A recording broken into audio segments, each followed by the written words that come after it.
Ang ginawa ko pagkatapos ay isang bagay na hinding-hindi niya malilimutan. Hindi ito isang desisyon na ginawa dahil sa biglaang galit. Hindi. Ito ay isang desisyon na nabuo sa lamig ng gabi habang pinagmamasdan ko ang aking bugtong na anak na mahimbing na natutulog sa sofa, ligtas na sa wakas. Sa bawat paghinga niya, naririnig ko ang mga gabing wala siyang tahanan.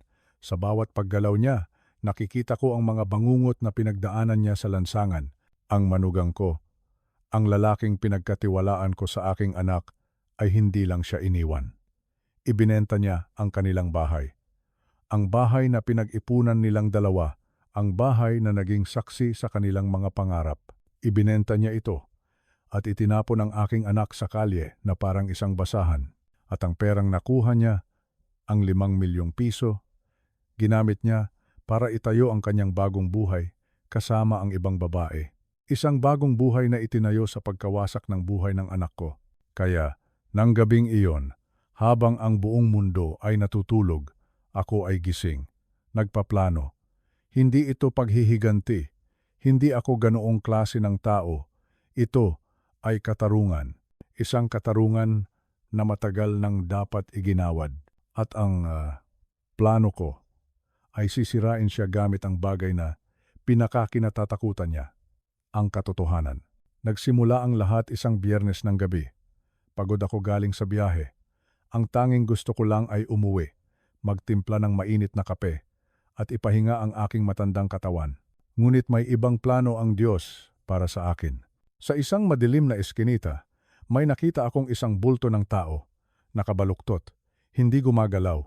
Sa una, inisip ko na isa na namang palaboy, isang biktima ng kahirapan ng buhay. Ngunit may kung anong pamilyar sa kanya. Ang haba ng kanyang buhok, ang paraan ng pagyakap niya sa kanyang sarili para labanan ang lamig. Iyon ang paraan ng pagyakap ng aking anak noong bata pa siya. Dahan-dahan akong lumapit. At nang masinaga ng ilaw ng poste ang kanyang mukha, gumuho ang mundo ko. Siya nga, ang anak ko, si Leia. Ang mukha niya ay puno ng dumi. Ang kanyang mga labi ay tuyo at bitak-bitak. Ang kanyang damit ay punit-punit. At sa kanyang mga paa, isang pares ng tsinelas na hindi sa kanya. Masyadong malaki. Anak. Iyon lang ang salitang lumabas sa aking bibig. Nang imulat niya ang kanyang mga mata at makita ako, nakita ko ang lahat. Ang hiya, ang sakit, ang pagkabigo. At sa mahinang tinig, sinabi niya ang mga salitang dumurog sa aking puso. Tatay, bulong niya. Iniwan niya po ako, tatay. Wala. Wala po siyang tinira. Walang tinira. Ang lalaking iyon, si Marco, ay tinanggap namin sa aming pamilya. Ibinigay ko sa kanya ang basbas ko.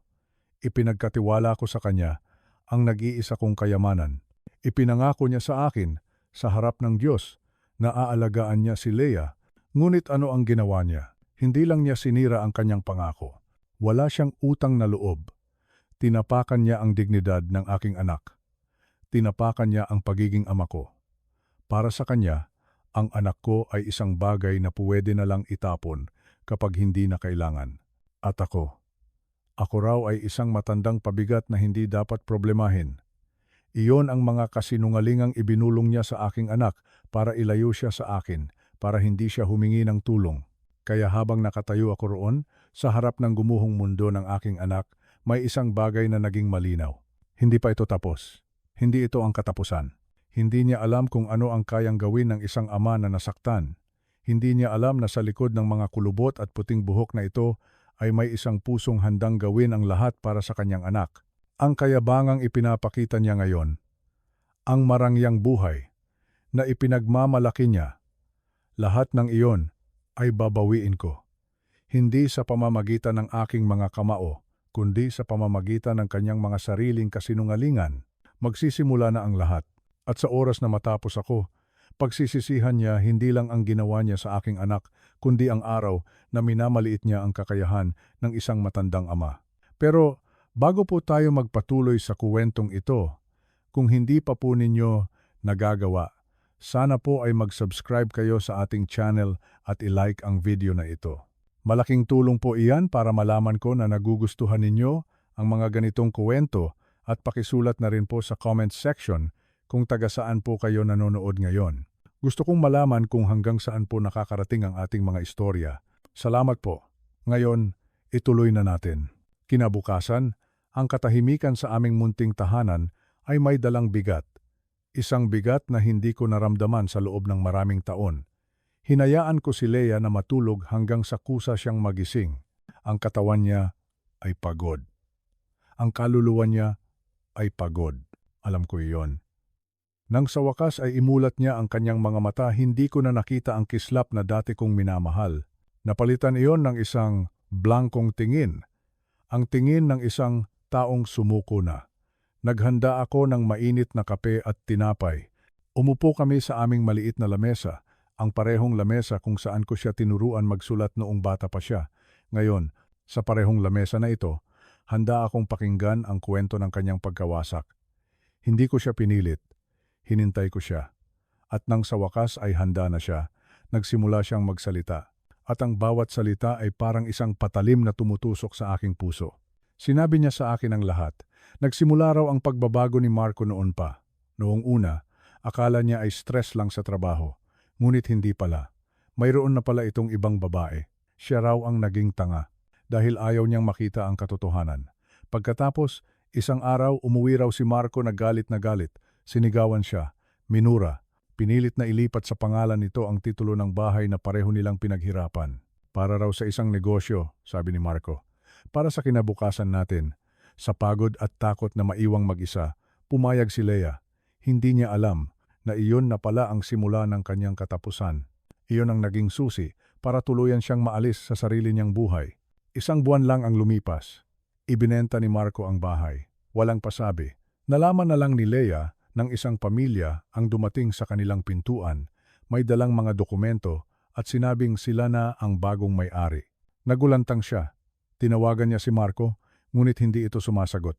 Nagpunta siya sa opisina nito, pero wala raw doon. Pagkaraan ng 2 araw, nagpakita ito, hindi para magpaliwanag, kundi para magpaalam. Aalis na raw ito. Kasama ang babae niya. At ang pera? Ang 5 milyong piso na pinagbentahan ng kanilang tahanan? Wala kang pakialam doon? Iyon daw ang sinabi ni Marco. Hindi mo na iyon problema. 5 milyon. Isang halaga na kayang bumili ng bagong buhay. At iyon nga ang ginawa niya. Bumili siya ng bagong buhay. Habang ang asawa niya ay iniwan niyang parang basura sa lansangan. Tinanong ko si Leia, "Anak, bakit hindi ka umuwi sa akin?" At doon na siya tuluyang humagulgol. Umiyak siya nang umiyak. Ang mga luhang matagal na niyang kinimkim. Nahihiya raw siya. Nahihiya siyang makita ko siyang bigo. At higit sa lahat, naniwala siya sa mga kasinungalingan ni Marco. Mga kasinungalingang sinabi nito araw-araw na pabigat lang siya, na mas magiging maayos ang buhay ko kung wala siya, na kung babalik siya sa akin, sisirain lang niya ang aking katandaan. Diyos ko, ang lalaking iyon ay hindi lang kumuha ng pera, kinuha niya ang dignidad ng anak ko, ang tiwala niya sa sarili, ang pagmamahal niya sa kanyang ama. Habang pinapatahan ko si Leia, habang yakap-yakap ko ang nanginginig niyang katawan, isang apoy ang nagsimulang mag-alab sa loob ko. Hindi ito ordinaryong galit. Ito ay isang uri ng galit na nararamdaman lang ng isang amang nakikitang winasak ang kanyang anak. Sa sandaling iyon, nagdesisyon ako. Hindi ako mananahimik, hindi ako uupo na lang at hahayaang magpatuloy ang kawalang hiyaang ito. Hindi ko kailangan ng dahas, hindi ko kailangan ng sigawan. Ang kailangan ko ay isang plano na dahan-dahan, ngunit tiyak, na magpapabagsak sa mundong itinayo ni Marco mula sa mga luha ng aking anak. Ang bawat kasinungalingan niya, hahanapan ko ng katotohanan. Ang bawat panlilinlang niya, hahanapan ko ng hustisya. Ipinangako ko iyon sa aking sarili at sa alaala ng aking yumaong asawa. Hindi ko pababayaan ang aming anak. Hinding-hindi. Kinabukasan, pagkatapos kong ihatid ng tingin si Leia na pumasok sa kanyang silid para magpahinga, alam ko na ang unang hakbang na dapat kong gawin. Kailangan kong makita. Kailangan kong malaman kung saan napunta ang perang ninakaw sa aking anak. Kailangan kong masilayan ang kastilyong itinayo ni Marco sa ibabaw ng mga guho ng buhay ni Leia. Sinabi sa akin ni Leia ang pangalan ng condominium. The Acacia Residences. Isang pangalan na tunog mayaman, malayo sa simpleng buhay na kinalakihan namin. Kumuha ako ng jacket, isinilid sa isang folder ang ilang mga lumang dokumento at umalis ako nang hindi na nagpaalam. Ayokong mag-alala pa siya. Ito ay laban ko na. Ang biyahe papunta sa lugar na iyon ay parang isang paglalakbay sa ibang mundo. Ang mga simpleng bahay ay napalitan ng matataas na gusali. Ang mga tricycle ay napalitan ng mga mamahaling sasakyan. Ramdam mo ang pagkakaiba. Dito, ang pera ang hari. Pagbaba ko sa tapat ng condominium, natigilan ako. Ang laki, ang ganda, ang moderno. May matataas na gate at mga guwardiyang nakauniporme. Isang mundo na napakalayo sa eskinita kung saan ko pinulot ang aking anak. Ang kaibahan ay isang sampal sa aking mukha. Isang malakas na sampal ng katotohanan na ang hustisya sa mundong ito ay madalas para lang sa mayayaman, ngunit hindi ngayon, hindi sa pagkakataong ito. Naglakad ako papunta sa entrada na may halong kaba at determinasyon. Hinarang ako agad ng guwardiya. "Sino po ang bibisitahin nila, sir?" Tanong niya, magalang ngunit may distansya. "Si Marco Santos," sagot ko. Sinisikap na panatilihing kalmado ang aking boses. Tinignan niya ang isang listahan sa kanyang tablet. "Pangalan po ninyo?" Binigay ko ang buo kong pangalan. Kumunot ang kanyang noo. "Wala po kayo sa listahan ng mga bisita, sir." Siyempre, hindi ako papayagan ng demonyong iyon na makalapit kahit sa anino ng bago niyang buhay. "May iiwan lang sana akong importanteng dokumento," palusot ko. "Pwede akong maghintay dito sa lobby." Nag-alinlangan siya. Sinuri niya ako mula ulo hanggang paa. Siguro, nakita niya lang ang isang matandang lalaki na may dalang folder, isang hindi mapanganib na matanda. Sa huli, pumayag siya. Pumasok ako sa lobby. Ang lamig ng aircon at ang bango ng pabango ay sumalubong sa akin. Malalambot na sofa, makikinang na sahig, mga modernong ilaw, lahat ng bagay na nawala sa aking anak. Umupo ako, huminga ng malalim at nagmasid. Mga batang mag-asawa, mga ehekutibo, isang buntis na babae, lahat sila ay mukhang may perpektong buhay. Gaano karaming buhay kaya ang inapakan ng dati kong manugang para marating ang lugar na ito? Ilang kasinungalingan ang sinabi niya. Ilang sakit ang idinulot niya. Pagkatapos ng 15 minuto, isang pamilyar na boses ang narinig ko. Hindi ang sa manugang ko, kundi sa isang babae. "Kayo po ba ang tatay ni Leia?" Paglingon ko, nakita ko ang isang babaeng may dalang mga pinamili, isang kapitbahay. Alam ko agad. "Opo," sagot ko, tumatayo. Lumingalinga siya na parang takot na may makarinig. "Nakikita ko po siya rito dati. Bago pa siya iwan ng asawa niya," bulong niya. "Lagi po siyang umiiyak at si Sir Marco, sinisigawan niya sa harap ng maraming tao. Minsan nga po, tinulak niya sa hallway. Nanigas ako sa aking kinatatayuan. Tinulak. Ang salitang iyon ay umalingaw-ngaw sa aking isipan. "Nireport ko po sa administration," dagdag ng babae. "Pero sabi ni Sir Marco, nadulas lang daw at dahil kaibigan niya ang supervisor." Alam niyo na po, hindi ko alam kung magpapasalamat ako o maiiyak. Ang pagdurusang dinanas ng anak ko, mas malala pa pala. "Salamat po, iyon na lang ang nasabi ko."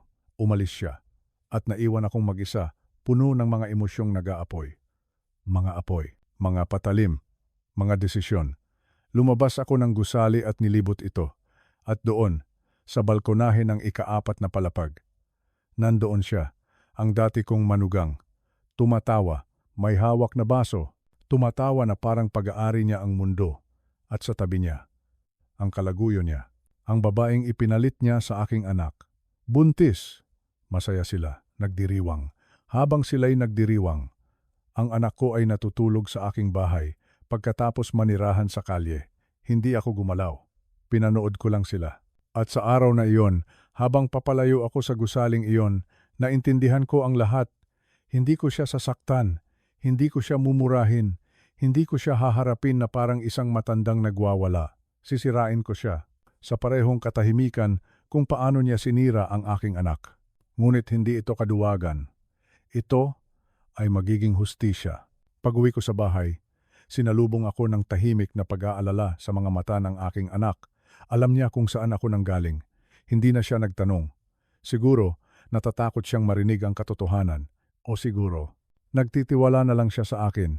Nakita ko sila, sabi ko sa mahinang boses. Mukha silang masaya. Nakita ko ang sakit sa kanyang mga mata, ngunit hindi siya umiyak.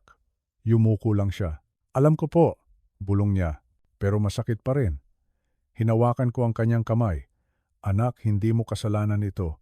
Hindi kanya sinira dahil mahina ka. Sinira kanya dahil mabuti kang tao. At ang mabubuting tao, minsan, nagtitiwala sa maling tao.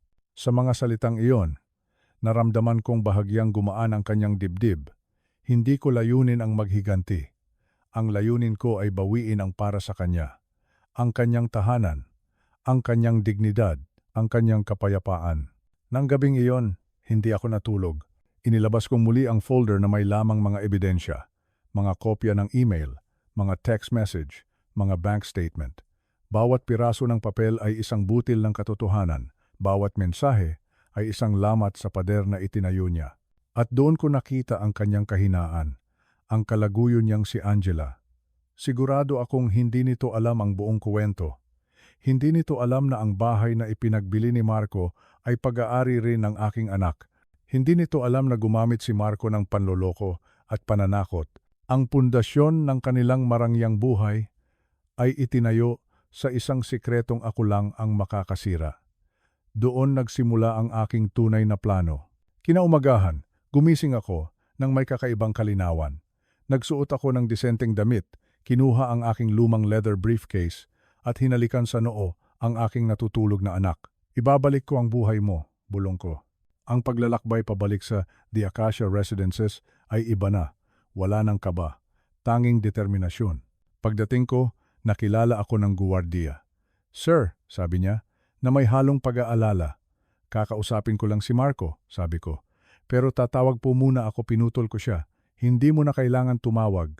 Aakyat ako. Natigilan siya. Siguro, may nakita siyang kakaiba sa aking mga mata. Hindi na siya pumalag.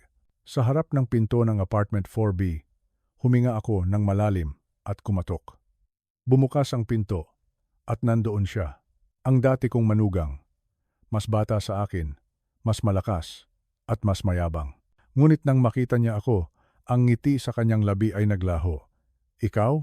Sabi niya, na may halong inis at takot. Anong ginagawa mo rito? Hindi ako sumagot agad. Tinitigan ko lang siya, mula ulo hanggang paa. Wala kang karapatang pumunta sa bahay ko, dagdag niya. Nandito ako para kausapin ka, sabi ko sa wakas. At hindi ako aalis hanggang hindi tayo nag-uusap. Natawa siya, isang nerbyosong tawa. Tungkol saan? Sa anak mo? Pinili niya ang landas niya. Doon. Kumulo ang aking dugo. Ngunit pinigilan ko ang aking sarili. Uulitin ko ito ng isang beses lang, sabi ko, sa isang malamig at kalmadong boses. Magsalita ka ng may respeto tungkol sa anak ko, o mas magiging malala ito para sa iyo. Kumunot ang kanyang noo. Pinagbabantaan mo ba ako, matanda? Hindi ako sumagot. Ang banta ay isang bagay na baka mangyari. Ako, hindi ako gumagawa ng baka. Gumagawa ako ng sigurado. Natawa siyang muli. Ano ang gagawin mo? Susuntukin mo ako?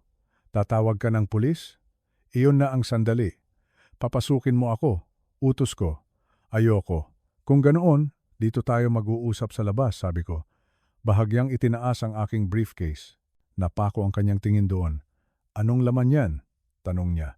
Ang mga bagay na dapat mong ikabahala, sagot ko.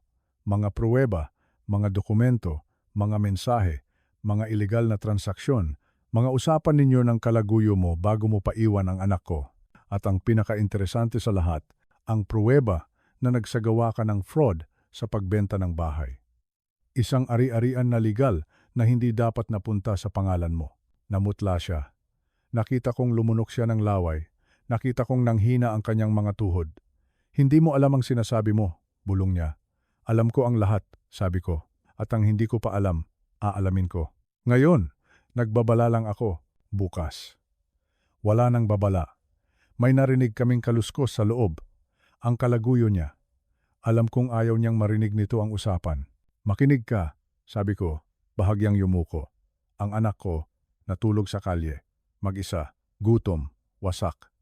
Habang ikaw, nandito, naglalaro ng pagiging mayaman. Tapos na iyon. Tinalikuran ko siya at naglakad papuntang elevator. Hindi ako lumingon. Hindi na kailangan. Nagawa ko na ang unang bahagi. Alam na niya na natagpuan ko siya. At alam na niya na sa pagkakataong ito, hindi na siya makakatakas. Habang pababa ang elevator, tinawagan ko si Attorney Cruz. Samuel, sabi ko, handa na ako. Simulan na natin. Ang digmaan ay nagsimula na. Pagkaalis ko sa kondominium na iyon, hindi ako umuwi kaagad. Dumiretso ako sa opisina ng aking kaibigan at abogado, si Samuel Cruz. Kilala ko si Samuel mula pa noong mga binata kami. Isa siyang taong may prinsipyo at matalas ang isip.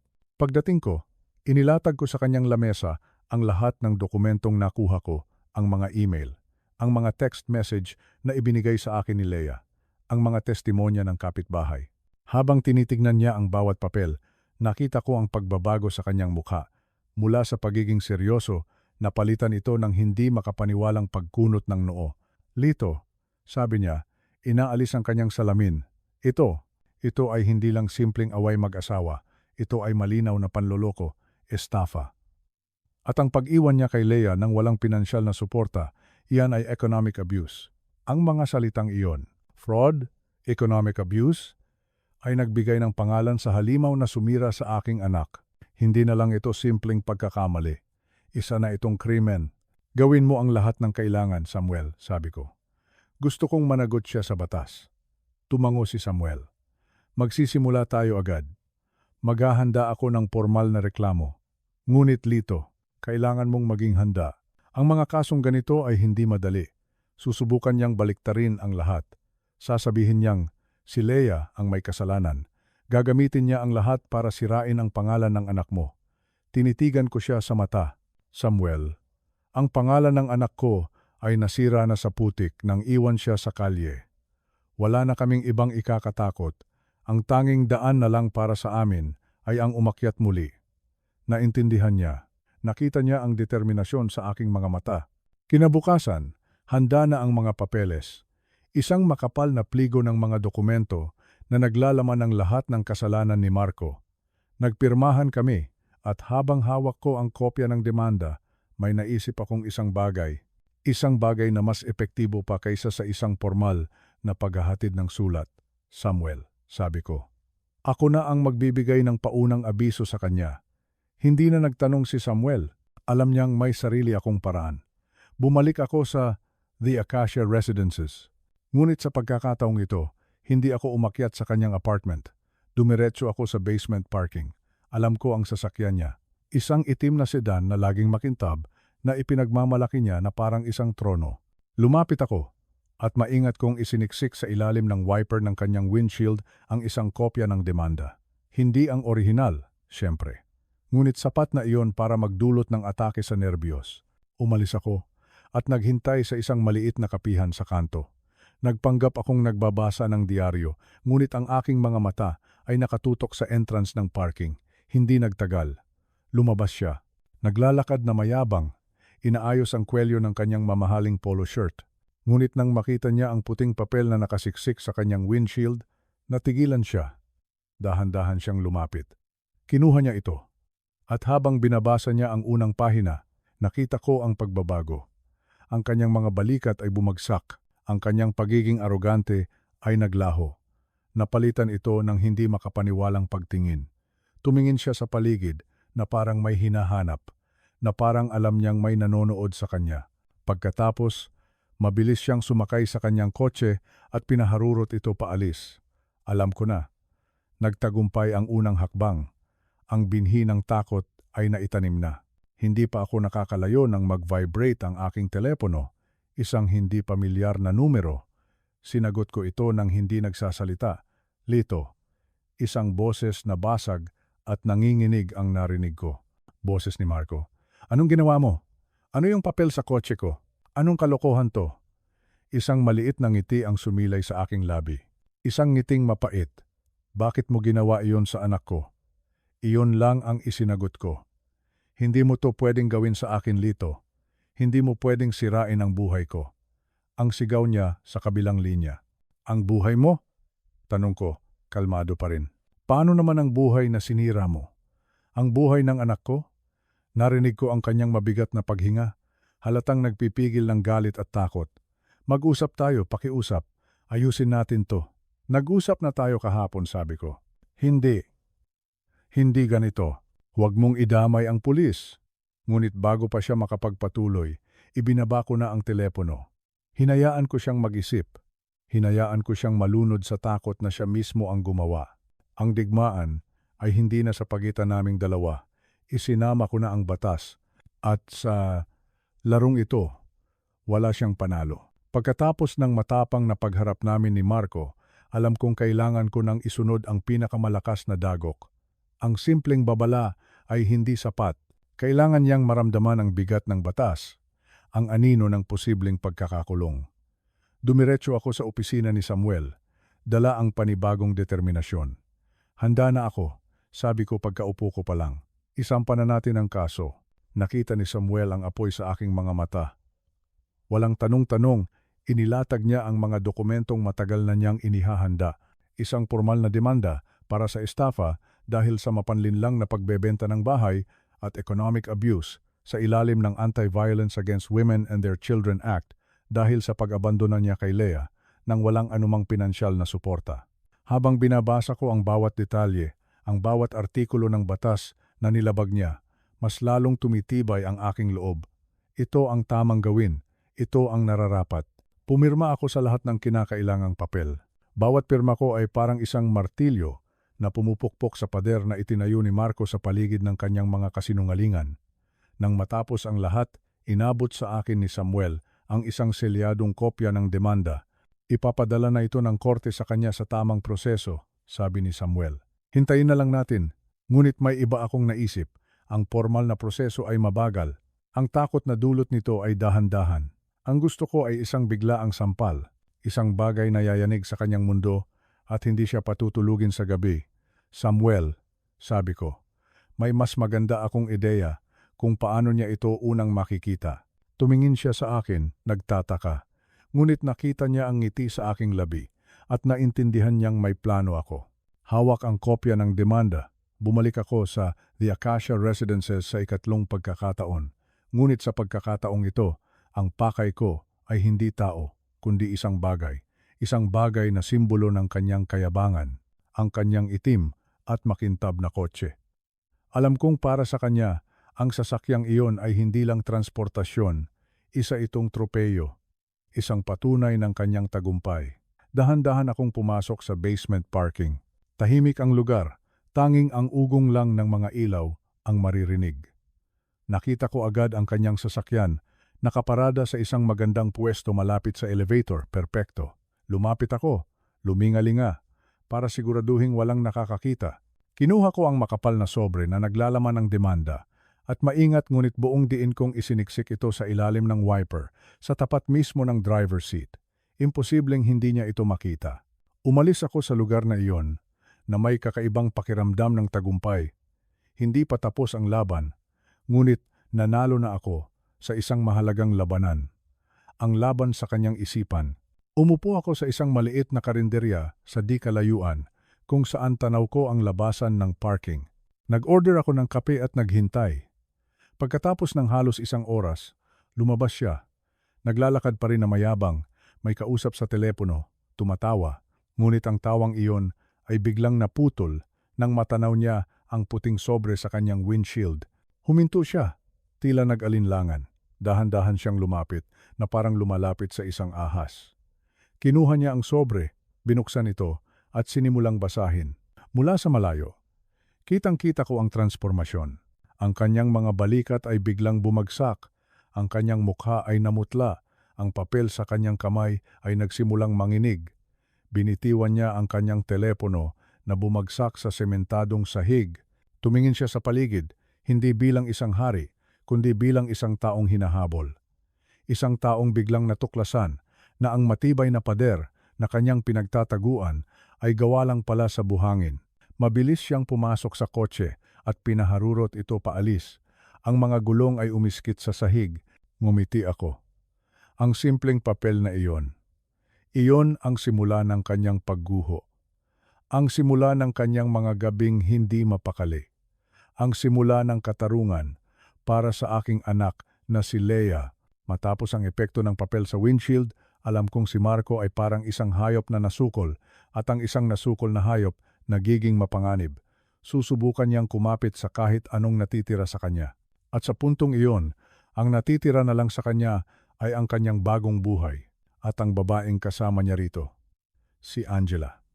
Siya ang huling pundasyon ni Marco, ang tanging taong naniniwala pa sa kanyang mga kasinungalingan. At ang pundasyong iyon ay kailangan kong wasakin. Hindi dahil sa galit kay Angela, kundi dahil sa pangangailangang ipakita ang buong katotohanan. Dahil ang hustisya ay hindi magiging kumpleto kung may isa pang biktima na mananatiling bulag sa panloloko. Tinawagan ko si Samuel at hiningi ang address ni Angela. Sa pagkakataong ito, hindi na siya nag-atubili. Alam niyang ito na ang susunod na lohikal na hakbang. Nang gabing iyon, matapos kong patulugin si Leia, muli akong umalis. Dala ang isa pang kopya ng mga ebidensya, nagtungo ako sa isang kondominium na iba sa tinitirhan nila ni Marco. Ito marahil ang lugar kung saan siya nakatira bago pa man sila tuluyang magsama, ang lugar na naging saksi sa kanilang lihim na relasyon.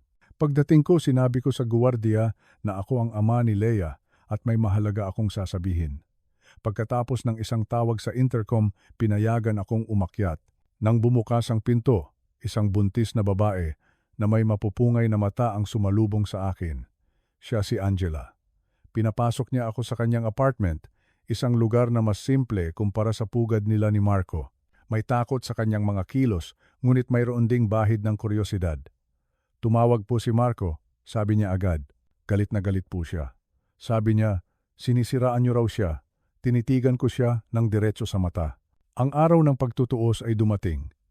Isang araw na mamasa-masa ang hangin, na parang nakikidalamhati ang langit sa mga pangyayari. Tinawagan ako ni Samuel ng maaga. Lito, sabi niya. Ngayon na ang araw, pinatawag na sila sa presinto para sa paunang investigasyon. Isang malalim na hininga ang aking pinakawalan. Ito na iyon. Paglabas ko ng aking silid, nakita ko si Leia na nakaupo sa sala, tahimik na nagkakape. Tumingin siya sa akin, at sa kanyang mga mata, nakita ko ang pinaghalong takot at pag-asa. Tay, sabi niya, sasama po ako. Umiling ako. Anak, sabi ko sa malumanay na boses, hindi na kailangan. Nagawa mo na ang bahagi mo. Ibinigay mo na sa akin ang katotohanan. Hayaan mong ako na ang humarap sa halimaw na ito para sa iyo. Dito ka lang, magpahinga ka. Matapos ang ilang sandaling pag-aatubili, tumango siya. Isang luha ang pumatak mula sa kanyang mga mata. Ngunit hindi na ito luha ng pighati. Ito ay luha ng tiwala. Pagdating namin ni Samuel sa estasyon ng pulis, agad kong naramdaman ang bigat ng atmosfera. Ito ay isang lugar kung saan ang mga kasinungalingan ay namamatay at ang mga katotohanan ay isinisilang, at sa isang sulok, nakaupo si Angela, ngunit hindi na siya nag-iisa. Katabi niya ang isang mas matandang babae, ang kanyang ina, na mahigpit na nakahawak sa kanyang kamay. Ang mga mata ng ina ay puno ng galit at proteksyon para sa kanyang anak. Nang makita ako ni Angela, tumayo siya. Lumapit siya sa akin. Salamat po, bulong niya. Salamat po sa pagmulat sa akin. Tumango lang ako. Sa sandaling iyon, hindi ko siya nakita bilang isang kaaway. Nakita ko siya bilang isang kapwa-biktima. Ilang sandali pa, bumukas ang pinto at pumasok si Marco. Kung ang itsura niya kahapon ay puno ng takot, ngayon ay napalitan ito ng desperasyon. Magulo ang kanyang buhok, lukot ang kanyang damit. Ang kanyang mga mata ay ligaw, palipat-lipat ng tingin. Nang makita niya si Angela na nakatayo malapit sa akin, isang madilim na ekspresyon ang gumuhit sa kanyang mukha. Lumapit siya. Angela, anong ginagawa mo rito? Anong ginagawa mo kasama ang matandang yan? Ngunit bago pa siya makalapit, humarang ang ina ni Angela. Huwag mong lalapitan ang anak ko, hayop ka. Sigaw ng ina. Sinungaling ka. Natigilan si Marco. Hindi niya inaasahan ang ganitong pagsalubong. Akala niya, kontrolado pa niya ang lahat. Ngunit ang katotohanan, wala na siyang kontrol sa kahit ano. Isa-isa kaming tinawag sa loob ng isang maliit na opisina. Unang pumasok si Angela, kasama ang kanyang ina at isang abogado. Mula sa labas, dinig namin ang kanyang mahinang boses, ngunit may diin sa bawat salita. Isinalaysay niya ang lahat. Ang mga kasinungalingan ni Marco tungkol kay Lea, ang pagtatago nito ng katotohanan tungkol sa pagbenta ng bahay, ang manipulasyon, ang mga banta, ang kanyang salaysay ay isang malakas na patunay. Hindi na ito salita ko laban sa salita niya. Ito na ang salita ng babaeng pinili niyang makasama laban sa kanya. Pagkatapos ni Angela, ang kanyang ina naman ang nagbigay ng testimonya, kinukumpirma ang biglaang pagbabago sa ugali ng kanyang anak mula nang makasama si Marco. Nang sa wakas ay si Marco na ang tinawag, pumasok siya na may halong galit at pagtatangka sa kayabangan. Ngunit alam kong lahat ng iyon ay isang palabas na lamang. Narinig namin ang kanyang malakas na boses mula sa loob, itinatanggi ang lahat. Kasinungalingan daw. Gawa-gawa lang, biktima raw siya. Ngunit ang kanyang mga salita ay walang bigat, walang laman. Dahil sa labas ng silid na iyon, nakaupo ang katotohanan sa anyo ng babaeng nagdadalang tao sa kanyang anak. Paglabas niya, ang kanyang mukha ay puno ng pawis. Tumingin siya sa akin, pagkatapos ay kay Angela. "Sinira niyo ang buhay ko!" sigaw niya. Ang boses ay basag na. "Kayong dalawa! Pinagtulungan niyo ako!" Walang sumagot sa kanya. Ang katahimikan ang aming naging pinakamalakas na sandata. Sa harap ng batas, sa harap ng babaeng niloko niya, at sa harap ng amang hindi sumuko, tuluyan ng gumuho ang mundo ni Marco. Ang lahat ng kanyang kayabangan ay naglaho.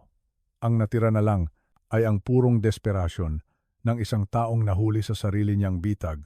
Ang mga sumunod na araw ay dumaan na may kakaibang katahimikan. Ang unos ay tapos na, at ang natira na lang ay ang mga piraso ng pinsalang kailangan naming ayusin. Isang hapon, tumawag si Samuel. "Lito," sabi niya. Ang boses ay kalmado ngunit may bigat ng tagumpay. Lumabas na ang resulta ng initial investigation. Dahil sa bigat ng testimonya ni Angela at ng mga ebidensyang hawak natin, inisyuhan si Marco ng temporary restraining order. Bawal na siyang lumapit sa iyo at lalo na kay Lea. Isang malalim na hininga ang aking pinakawalan. Ang bigat na matagal ko nang pasan-pasan sa aking dibdib ay biglang gumaan. Ligtas na ang anak ko. Hindi na siya kailangang matakot. Hindi na niya kailangang lumingon sa kanyang likuran. At higit pa riyan, dagdag ni Samuel, nakakita ng sapat na basehan ang piskal para ituloy ang kaso. Magsisimula na ang formal na proseso para sa estafa at economic abuse. Matatagalan ito, pero ang mahalaga, umuusad na ang hustisya. Nagpasalamat ako kay Samuel at ibinaba ang telepono. Tumingin ako sa aking anak na nagdidilig ng mga halaman sa aming maliit na hardin.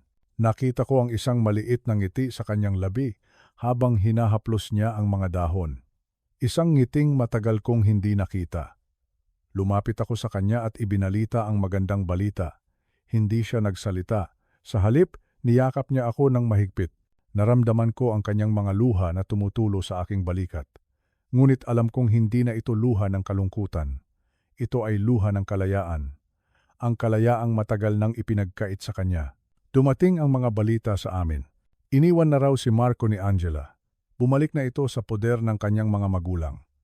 Ang pamilya mismo ni Marco, na dati ipinagmamalaki siya, ay tinalikuran na rin daw siya dahil sa kahihiyan. Ang kanyang mga kaibigan sa kondominium ay iniiwasan na siya. Sa isang iglap, ang lalaking dating hari ng kanyang munting mundo ay nag-iisa na. Nawala sa kanya ang lahat. Ang babae, ang pera, ang respeto, ang lahat ng bagay na inagaw niya, ay inagaw din sa kanya ng tadhana. Hindi ako nakaramdam ng saya. Hindi rin ako nakaramdam ng awa. Ang naramdaman ko lang ay isang malalim na pagkaunawa na ang hustisya minsan ay may sariling paraan ng pagkilos. Isang gabi, habang naghahanda na kaming matulog, tumunog ang aking telepono. Isang hindi rehistradong numero. Nag-atubili akong sagutin, ngunit may nag-udyok sa akin. "Hello?" sabi ko. Katahimikan. Pagkatapos, isang basag na boses ang nagsalita. "Lito?" Si Marco. Ngunit ang boses niya ay iba na. Wala na ang yabang. Wala na ang galit. Ang natira na lang ay ang tinig ng isang taong talunan. "Anong kailangan mo?" tanong ko. Gusto ko lang sanang humingi ng tawad," sabi niya. Ang boses ay nanginginig. Alam ko. Alam kong huli na ang lahat. Alam kong wala na itong silbi. Pero wasak na ako lito. Wasak na ang buhay ko. At ngayon ko lang naintindihan. Ako ang may gawa ng lahat ng ito. Ako ay naging isang halimaw. Hindi ako sumagot. Hinayaan ko siyang magsalita. Pakiusap, pagpapatuloy niya. Patawarin mo ako. Huminga ako ng malalim. Marco, sabi ko, ang boses ko ay kalmado at walang bahid ng galit. Hindi ako ang taong dapat mong hinga ng tawad. Isang mahabang katahimikan ang namagitan sa amin. Narinig ko ang isang mahinang hikbi mula sa kabilang linya. Alam ko, bulong niya. At pagkatapos, ibinaba niya ang telepono. Tinitigan ko ang aking telepono. Ang tawag na iyon ang nagsara sa huling kabanata ng aming bangungot. Hindi ko alam kung ang kanyang pagsisisi ay totoo, ngunit hindi na iyon mahalaga. Ang mahalaga, ang kapatawarang hinahanap niya ay wala sa akin, nasa aking anak, at ang pagpapatawad na iyon ay isang paglalakbay na si Leia na lang sa sarili niyang panahon ang makapagsasabi kung saan magtatapos. Ang buhay, pagkatapos ng bagyo, ay nagpatuloy sa isang bagong ritmo. Isang ritmong mas mabagal, mas tahimik, ngunit mas makahulugan. Ang bahay namin, na dating puno ng lungkot at bigat, ay unti-unting napuno muli ng liwanag. Si Leia, sa tulong ng therapy at ng walang sawang pag-aalaga, ay nagsimulang muling buuin ang kanyang sarili, piraso bawat piraso. May mga araw na mahirap, may mga araw na ang mga alaala ay bumabalik na parang multo, ngunit sa bawat pagsubok nandoon ako sa kanyang tabi. Hindi para bigyan siya ng mga sagot, kundi para ipaalala sa kanya na hindi siya nag-iisa. Nagsimula siyang muling magpinta, isang bagay na matagal na niyang kinalimutan. Ang bawat hagod ng kanyang brush sa canvas ay parang isang pagpapalaya ng mga emosyon na matagal niyang itinago. Naalala ko noong bata pa siya, ang pangarap niya ay maging isang artist. Isang pangarap na ibinaon niya sa limot nang makilala niya si Marco. Ngayon, ang pangarap na iyon ay muling nabubuhay. At habang pinagmamasdan ko siya, nakikita ko hindi lang ang aking anak, kundi isang babaeng muling natututong mangarap. Isang mandirigma na nagwagi sa kanyang pinakamalaking laban. Tungkol naman kay Marco, ang kaso ay umuusad sa korte, ngunit sa totoo lang, hindi ko na iyon gaanong iniisip. Ang legal na laban ay mahalaga, ngunit ang tunay na tagumpay para sa akin ay hindi ang hatol ng hukom. Ang tunay na tagumpay ay ang makita ang aking anak na tumatawa muli. Ang makita siyang naglalakad sa labas na taas noo. Ang marinig siyang nagpaplano para sa kanyang kinabukasan. Iyon ang hustisya para sa akin. Hindi ako nagtanim ng galit. Ang galit ay isang lason na sa huli, tayo rin ang sinisira. Ang buhay mismo ang nagbigay sa kanya ng kanyang aral. At ang aral na iyon ay isang bagay na habang buhay niyang dadalhin. Isang hapon, habang nagkakape kami sa aming maliit na hardin, bigla siyang nagsalita. "Tay," sabi niya, "sa tingin mo, kaya ko na kayang magpatawad?" Tumingin ako sa kanya, sa kanyang mga matang puno na ngayon ng pag-asa. "Anak," sagot ko, "ang pagpapatawad ay hindi para sa kanya, para sa iyo iyon. Ang pagpapatawad ay ang pagputol sa huling tanikala na nag-uugnay sa iyo sa kanya, at magagawa mo lang iyan kapag handa ka na." Walang nagmamadali. Ngumiti siya. Isang tunay na ngiti, at sa ngiting iyon, alam kong malapit na siya. Malapit na siyang maging tunay na malaya. Ako ay isang simpleng tao lamang. Isang ama, isang biyudo, isang matanda na. Marami na akong pagkakamali sa buhay. Ngunit ang isang bagay na natutunan ko sa lahat ng ito ay ito. Ang pagiging magulang ay hindi natatapos. Hindi ito natatapos kapag lumaki na ang iyong mga anak. Hindi ito natatapos kapag nag-asawa na sila. Ito ay isang panghabambuhay na pangako ng pagmamahal at proteksyon. Ang gabing nakita ko ang aking anak sa lansangan. Iyon ang pinakamadilim na gabi ng aking buhay. Ngunit iyon din ang gabing ipinaalala sa akin kung ano ang aking tunay na lakas. Hindi ang aking mga kamao, kundi ang aking pagiging ama. Ngayon, habang pinagmamasdan ko ang paglubog ng araw, nararamdaman ko ang isang malalim na kapayapaan. Kami ay nakaligtas. At bukas. Bukas ay isa na namang bagong araw. Isang bagong pagkakataon para ipagpatuloy ang paghilom. Isang bagong pagkakataon para maging masaya. Dahil gaano man kadilim ang gabi, Ang bukang liwayway ay laging darating, laging naghihintay.